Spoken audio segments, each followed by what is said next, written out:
आज आपण चवळीच्या शेंगामध्ये बटाटा टाकून सुकी सब्जी करणार आहोत. हे बघा, खूप टेस्टी लागते आणि वरण भात, सुकी भाजी, एक भाजी खूप होती म्हणून मी एकच भाजी तयार केलेली आहे. आमच्या आहोंच्या मित्रांनी गावाकडून ह्या शेंगा, चवळीच्या शेंगा पाठवल्या होत्या.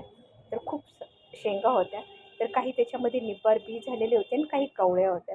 तर मी तुम्हाला दाखवते की कशा शेंगा सोलायच्या. तर ह्या अशा प्रकारे जर जर निब्बर शेंगा असेल तर त्याच्यातली फक्त चवळी म्हणजे चवळीच्या बिया काढून घ्यायच्या आणि जर कवळी शेंग असेल तर शेंगा सकटच आपण तोडायची. हे बघा, अशा पद्धतीने तिची कडेला जी रेष असते ना ती काढून टाकायची.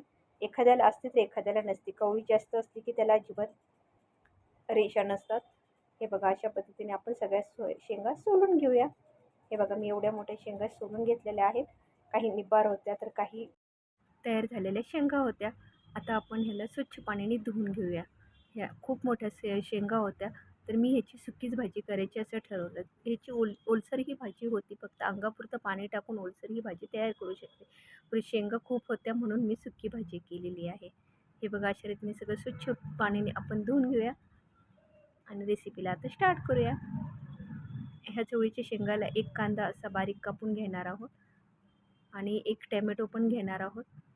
एक कांदा आणि एक टॅमॅटो खूप झाला. टॅमॅटो जर आवडत नसेल तर तुम्ही स्किप करू शकता, कारण की कुणाला टॅमॅटो आवडतो तर कुणाला टॅमॅटो आवडत नाही आहे. व्हिडिओ आवडल्यास लाईक करा, शेअर करा आणि व्हिडिओ नवीन असतात तर सबस्क्राईब जरूर करा. वाटण्यासाठी आपण अद्रक, लसूण आणि थोडंसंच खोबरे घेणार आहोत. जास्त खोबरे घेणार नाही आहे. तर अशा पद्धतीने मी हे एकत्र मिक्सरमध्ये वाटण करून घेणार आहे.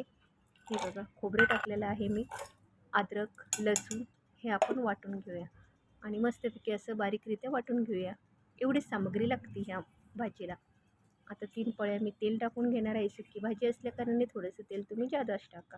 आता मोहरी टाकलेली आहे, जिरे टाकलेले आहे, कांदा टाकलेला आहे. कांदा थोडासा लालसर झाला की जास्त भाजून नाही द्यायचा, कारण की सुकी शेंगा असल्यामुळे शेंगाची भाजी सुकी करणार आहोत त्यामुळे कांदा भाजून जाणार आहे. त्याच्यामध्ये टॅमॅटो टाकलेला आहे, हळद, लाल तिखट, गरम मसाला टाकलेला आहे आणि धना पावडर टाकलेले आहे. अशा प्रकारे मस्तपैकी मिक्स करा. लाल तिखट आणि गरम मसाला तुमच्या चवीनुसार टाकून घ्या. आता अद्रक, लसूण आणि खोबऱ्याची पेस्ट आहे ती टाकून घेऊन मस्तपैकी परतून घ्या आणि शेंगा टाकून घ्या.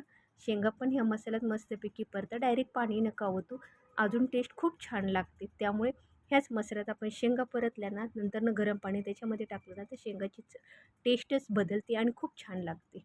तुम्ही पण असं ट्राय करा घरी. हे बघा, मी गरम पाणी टाकलेलं आहे.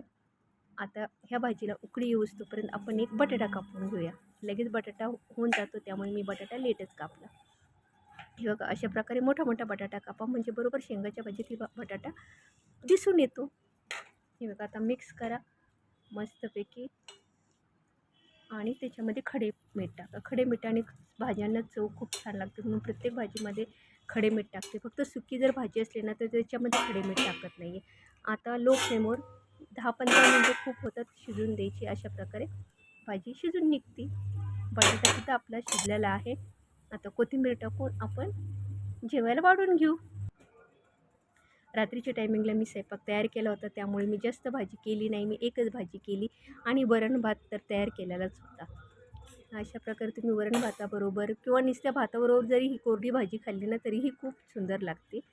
आणि थोडंसं जर याच्यामध्ये तुम्हाला अंगापुरतं पाणी टाकायचं असलं तरीही टाकू शकता, काही हरकत नाही. परंतु वरण भात केल्यामुळे मी काही ही भाजी जास्त सुकी केली, पातळ नाही केली आणि खूप टेस्टी लागते. घरी एकदा तुम्ही नक्की करून बघा आणि कमेंट बॉक्समध्ये मला नक्की सांगा की भाजी कशी वाटली होती.